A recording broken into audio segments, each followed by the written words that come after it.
जय माता दी, जय मां कामाख्या। हम हनुमते नमः। हम हनुमते रुद्रात्मकाय हुम फट। ओम ह्रीं हनुमते रामदूताय नमः। ओम मनोजवम मारुततुल्य वेगम जितेन्द्रियं बुद्धिमतां वरिष्ठं वातात्मजं वानरमुख्यं श्रीरामदूतं शरणं प्रपद्ये। ओम होम हस्प्रेम खप्रेम हस्त्रोम हस खप्रेम हसोम ओम।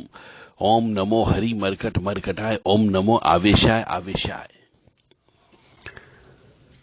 इस तरीके से हनुमान जी के ये मंत्र हैं। सपने में यदि हनुमान जी दिख जाए तो शुभ माना जाता है, लेकिन यह भी देखना होगा कि सपने में बजरंग बली किस रूप में, किस अवस्था में दिखाई दे रहे हैं। यह मेन चीज है।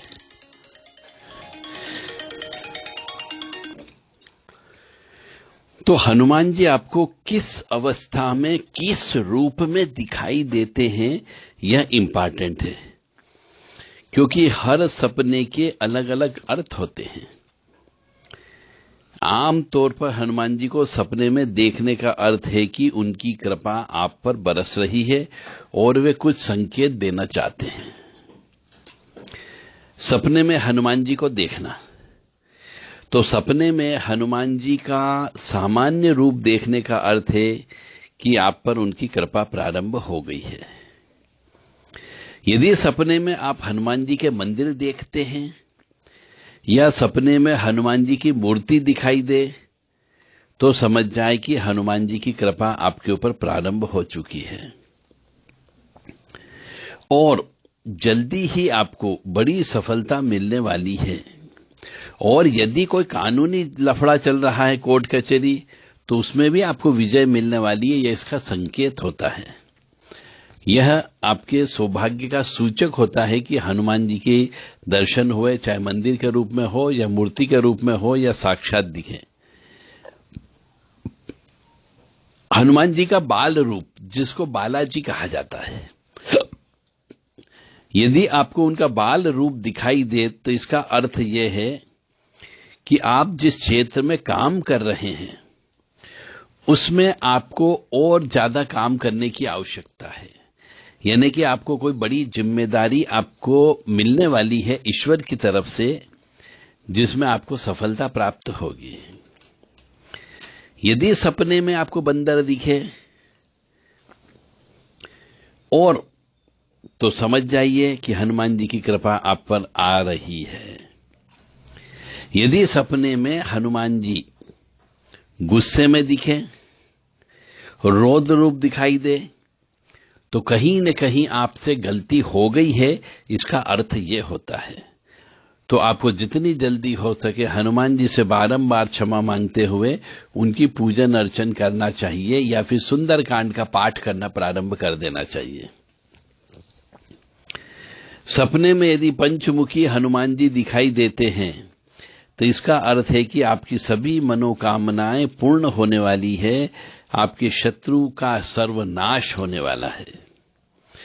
और सपने में हनुमान जी की पूजा करते हुए दिखे, भजन करते हुए दिखे या उनके सामने, उनके समक्ष मंदिर परिसर में प्रसाद ग्रहण करते हुए दिखे आप स्वयं अपने आप को, तो इसका अर्थ यह है कि आपके सभी कार्य पूर्ण होने वाले हैं, आपको मान सम्मान की प्राप्ति भी होगी। यदि सपने में हनुमान जी का प्रसाद खाते हुए देखते हैं, कीर्तन में बैठे हुए भजन गा रहे हैं, ऐसा महसूस होता है, सपने में आते हैं, तो यह हनुमान जी की विशेष कृपा आपको मिल रही है। सपने में श्री राम जी के साथ हनुमान जी को देखते हो, यदि आपको सपने में हनुमान जी के साथ में श्री राम जी भी नजर आते हैं, तो समझ लें कि दोनों की कृपा आपके ऊपर है। सपने में आप किसी भूत को देखें और उससे आपको डर नहीं लगे, तो समझो कि हनुमान जी की कृपा आपके ऊपर है। सपने में हनुमान जी को उड़ते हुए यदि आप देखें तो इसका अर्थ यह होता है कि आने वाले दिनों में आपको सफलता अवश्य प्राप्त होगी, आनंद की प्राप्ति होने वाली है, और जो कार्य आप कर रहे हैं उसमें आपका पद बढ़ने वाले हैं। इसी के साथ मान सम्मान भी आपका बढ़ने वाला है, इसका ये इंडिकेशन होता है। यानी कि सीधी सीधी बात यह है कि आप यदि हनुमान जी को उड़ते हुए देखते हो तो आपकी भी उड़ान हो गई है प्रारंभ, इसका अर्थ ये होता है।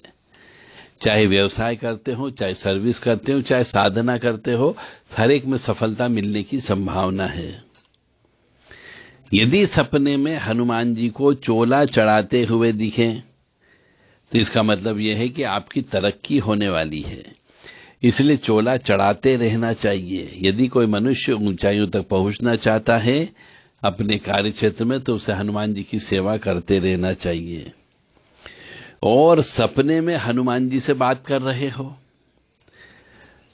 तो इसका मतलब यह है कि आप किसी परेशानी से घिरे हुए हो, तो ये सपना इस बात का संकेत है कि किसी मित्र या परिजन से आपको इस संबंध में बात करनी चाहिए और समस्या का हल निकालने के लिए उनका साथ लेना चाहिए।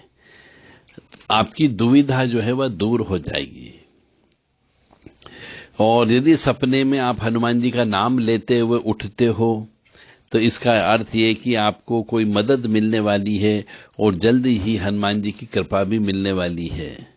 तो सपने में जो भी उठते समय यदि कोई मंत्र दिखाई देता है या याद रहता है और हम जप करते हुए उठते हैं तो इसका मतलब यह है कि किसी अदृश्य शक्ति ने आपकी सहायता करने के लिए मंत्र आपको दिया है। उस मंत्र का मनुष्य को गुप्त रख करके जप करना चाहिए, परंतु यदि उस मंत्र से संबंधित आपको ज्ञान नहीं हो, उसका विधान का ज्ञान नहीं हो, उसकी भेंट पूजा का ज्ञान नहीं हो, तो जिनको आपने अपना गुरु बनाया है केवल उन गुरु के अलावा किसी से आप इस संबंध में चर्चा न करें और गुरु से उस मंत्र के संबंध में चर्चा करके उसका पूरा विधान आप समझ सकते हैं और उस विधान से उस मंत्र का अनुष्ठान भी कर सकते हैं। वो आपकी बहुत सारी समस्या उस मंत्र के माध्यम से दूर हो सकती है। तो ये थे आपके हनुमान जी के विभिन्न प्रकार के किस प्रकार के दर्शन होते हैं और उसका क्या रिजल्ट निकलता है। तो हम बारंबार आपसे कहते हैं कि हनुमान जी की सेवा करो और हनुमान जी के नाम का जप करिए। और मैं तो बार बार एक ही चीज कहूंगा कि हनुमान जी का कोई भी पूजन करे तो कम से कम 21 बार जो मैं आपके सामने एक स्तुति बोल रहा हूं उसका पाठ अवश्य कर लें। कहि रीछपति सुनु हनुमाना, का चुप साथी रहेहु बलवाना।